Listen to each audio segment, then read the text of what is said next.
Hello mister friends. इस वाले video में मैं 2025 के ऑन गोइंग डांगा को कवर करने वाला हूँ। एंड ऑन गोइंग मतलब तुम्हारा BTTH या सोल लैंड ये सब नहीं है। ऑन गोइंग मतलब सीजनल बेस ऑन गोइंग डांगा। अभी कुछ कुछ डांगा एंड भी हो गए हैं, मैं उनको लिस्ट में कंसीडर कर रहा हूँ। बाकी ये वाला कोई रैंकिंग लिस्ट वाला वीडियो नहीं है, तो तुम्हें रैंकिंग देखने नहीं मिलेगा।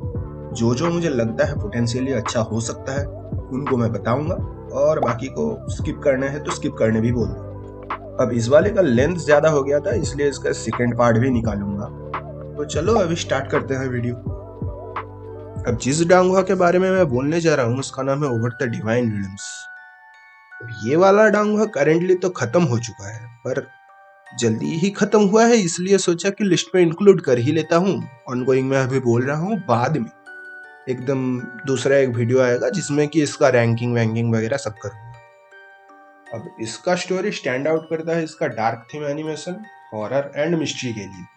अब अगर घिसा पिटा कल्टीवेशन देख के बोरियत आ ही गया है और मिस्ट्री एंड हॉरर जॉनरा तुम्हें पसंद है, तो भाई ये वाला तुम्हारे लिए बेस्ट चॉइस हो सकता है। तो स्टोरी का सीन ऐसा है कि MC का जो सीनियर सिस्टर था उसने MC को मार दिया। मरने के बाद MC का जो कॉन्शियसनेस था वो ट्रेवल बैक करता है, मतलब पीछे जाता है उसके 12 साल पहले के पास्ट लाइफ में। अब धीरे धीरे उसे पता चल रहा है कि कैसे वो मरा, पर उसे नहीं पता कि उसके सीनियर सिस्टर ने क्यों उसे मारा। तो 12 साल पहले जब उसका कॉन्शियसनेस ट्रेवल बैक किया, तब उसके फैमिली या पकड़ के चलो क्लोज वंस के नाम पे दो ही बंदे थे। एक था उसका मॉर्टल एक टीचर, और दूसरा था उसका एक जूनियर सिस्टर। मतलब समझ रहे हो, लॉन्डे के आसपास सिर्फ सिस्टर ही सिस्टर। अब तीनों मिलके एक क्वेस्ट में जा रहे थे, पकड़ के चलो एक सिटी का भूत भगाने, जहाँ पे कुछ ट्रेजेडी हुआ एंड कुछ सीक्रेट्स भी रिवील हुआ। एंड MC को मौका भी मिला उसके जो इमॉर्टल सेक्ट था उसमें जाने का। देखो अभी पूरा स्टोरी तो यहाँ पे बैठने बोल नहीं सकता, क्योंकि भाई वीडियो लंबा भी हो जाएगा और तुम्हें स्पॉयलर्स भी नहीं चाहिए ना। जैसा कि मैंने पहले बोला था, इसका डार्क थीम है इसलिए थोड़ा बहुत हॉरर वाइब देता है। उसके ऊपर इसका जो डायरेक्शन है वो ऐसा किया गया है कि सच में डर का फील देता है। एंड इसका फाइटिंग विजुअल इसका डार्क एनिमेशन के साथ और भी अच्छे से निकल के आता है। स्टोरी लिटिल बिट कॉन्फ्यूजिंग लग सकता है तुम्हें, क्योंकि इसका स्टोरी मिस्ट्री वाले जेनर के ऊपर है, तो इसीलिए ज्यादा दिमाग लगाने का जरूरत नहीं है। जस्ट ध्यान देके देखना स्टोरी को, थोड़ा सा पेशेंस लेके देखना, तो भाई स्टोरी आराम से समझ आएगा। इतना भी कॉन्फ्यूजिंग स्टोरी नहीं है। अब इस डांगुआ का मेन जो थीम है मिस्ट्री, वो ये डांगुआ अच्छा खासा मेंटेन करता है, तो मेरे लिए तो यही है, मैं इसे डेफिनेटली रिकमेंड करूंगा। नाउ चलते हैं अभी आगे। Divine manifestation. अब ये वाला डांगुआ का स्टोरी भी पकड़ के चलो करीब करीब सेम है तुम्हारा ओवर द डिवाइन एलम की तरह। एंड इसमें भी ब्रदर एंड सिस्टर का कॉन्सेप्ट ही घुसाया गया है, पर उसके अगले वाले की तरह नहीं कि सीनियर और जूनियर, असली वाले हैं। स्टोरी का कॉन्सेप्ट सिंपल है, भाई लोग मरते हैं, मरने के बाद भूत बनते हैं, भूत बन के सबका सिर में दर्द करते हैं। टैलिस्मैन लो, इन भूतों को रोको, बस। अगर समझ में नहीं आया तो स्टोरी घोस्ट एंड टैलिस्मैन के ऊपर बेस्ड है, जहाँ पे कि तुम्हारा कोई अगर आदमी मर जाता है और उसका कोई आखिरी ख्वाहिश, अधूरी इच्छा, बदला कुछ भी रह जाता है, तो वो लोग भूत बन के सबके सिर में दर्द करते हैं। सिंपली मरने के बाद भी शांति नहीं है उन लोगों का। 5 साल पहले ऐसे ही एक भूत ने MC के बहन को पोसेस कर लिया था। इस भूत से बहन को बचाने के चक्कर में MC ने अपने स्पिरिट कोर को ही गवा दिया, और अभी बेकार आदमी बन के एक कॉफिन बैरियर बन चुका है। पकड़ के चलो सबसे लोएस्ट काम है, कूली बनाते हैं यहाँ पे। काम है सिर्फ कॉफिन को उठाओ, इधर से उधर पटको, इज्जत विज्जत कोई नहीं है। तो अभी जो है सो है। MC ने अब क्या किया कि अपने स्पिरिट कोर को वापस पाने के चक्कर में कल्टीवेशन करने लगे, जिससे कि उसे कुछ मिलता भी है। डिवाइन बॉडी कैसे मिलता है वो मुझे नहीं पता, MC है भाई, सब मिल जाता है MC को। तो उसे डिवाइन बॉडी से कैसे वो कल्टीवेशन वगैरह करता है, अपने बहन को बचाता है, वो सब तुम्हें यहाँ पे देखने मिलेगा। और ये जो भूत वाला कॉन्सेप्ट है मैंने पहले बोला, वो कोई करवा रहा है या सच में हो रहा है वो तो तुम्हें डांगा देखने के बाद ही पता चलेगा। Animation over the divine redeem से थोड़ा कम है मुझे लगता है, और स्टोरी पेसिंग भी थोड़ा सा स्लो है, पर ज्यादा एपिसोड मैंने नहीं देखा क्योंकि निकला ही नहीं। तो ये तो तुम्हें देखने के बाद ही पता चलेगा कि अच्छा है कि बुरा है। ट्राई करो, ट्राई करके अगर पसंद नहीं आया तो छोड़ दो। बाकी चलते हैं नेक्स्ट पे।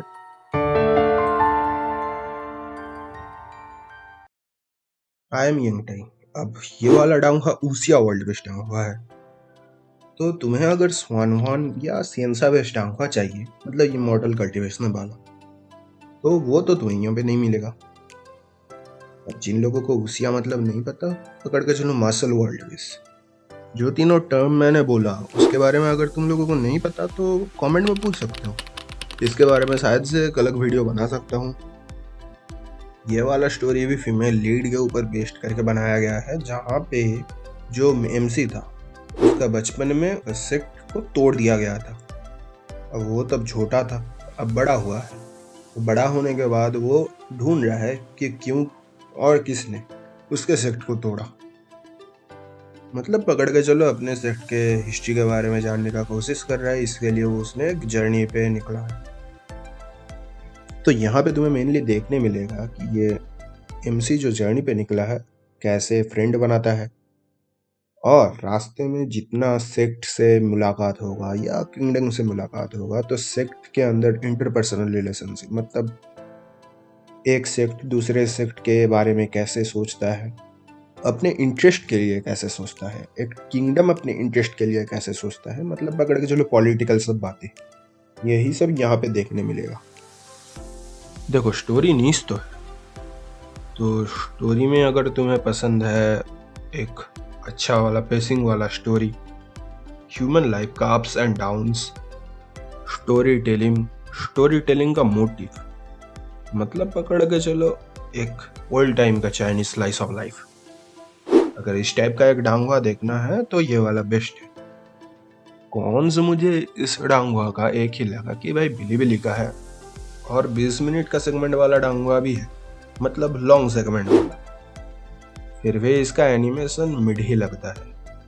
और वैसे भी इसमें इतना एनिमेशन का जरूरत नहीं है क्योंकि फाइटिंग वाइटिंग वगैरह उतना भी ज्यादा नहीं है। तो अब तुम्हारे ऊपर है, तुम्हें इस टाइप का जेनर पसंद है कि नहीं। मेरी मानो तो जेनर वाइज ये वाला स्टोरी बहुत अच्छा है, तो अगर जेनर ही तुम्हें पसंद नहीं है तो भाई स्टोरी देख के क्या फायदा। Purple river.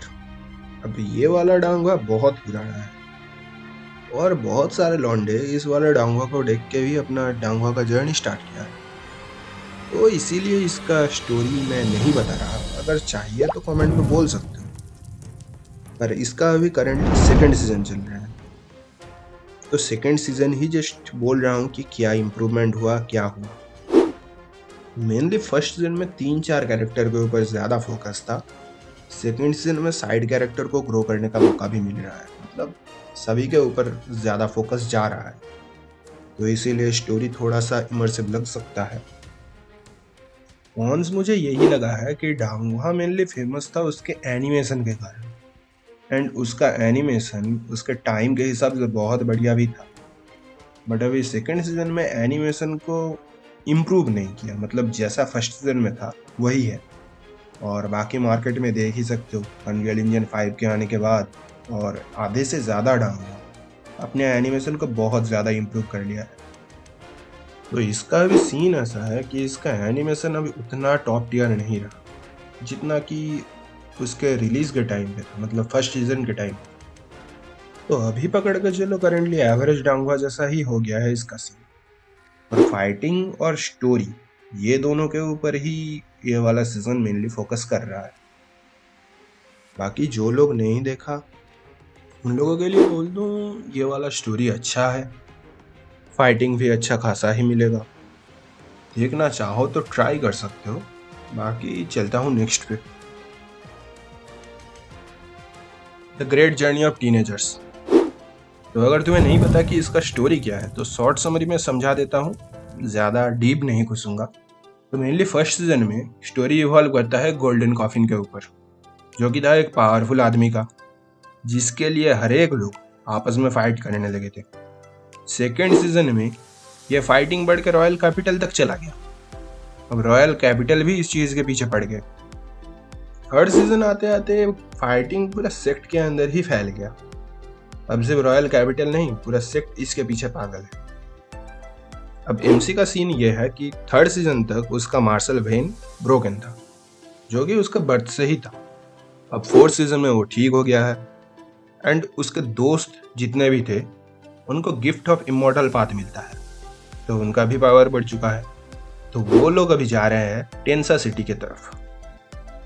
तो फोर्थ सीजन में तुम्हें इस सिटी का जर्नी ही देखने मिलेगा। उसके साथ ही साथ कुछ बड़ा बड़ा सीक्रेट भी रिवील होगा, जैसे कि एमसी का पास्ट का ट्रूथ, उसका रॉयल ब्लड लाइन का आइडेंटिटी जो कि बहुत खतरनाक है, और वगैरह वगैरह। तुम्हें शायद एक्सप्लेनेशन सुन के उतना भी अच्छा नहीं लग सकता है, बट स्टोरी रियलिटी में बढ़िया है।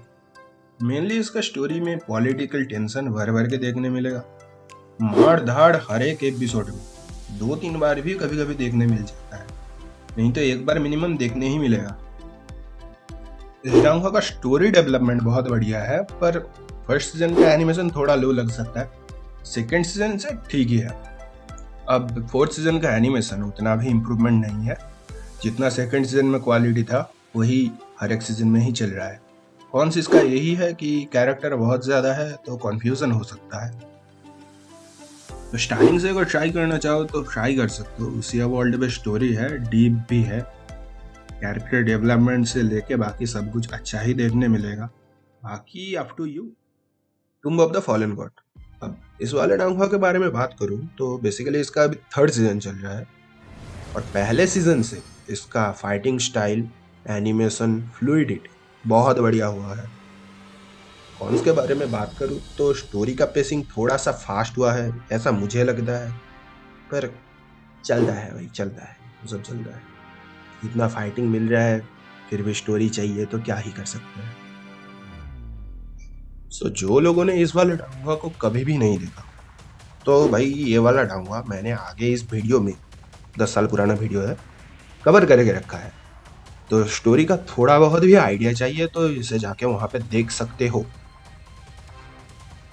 और सच बात बताऊं तो रेकमेंड कर सकता हूँ ये वाले डांगवा को, क्योंकि इसका फर्स्ट सीजन का एनिमेशन थोड़ा सा लो लग सकता है, पर ग्रेजुअली एनिमेशन हर एक सीजन में इंक्रीज होता है।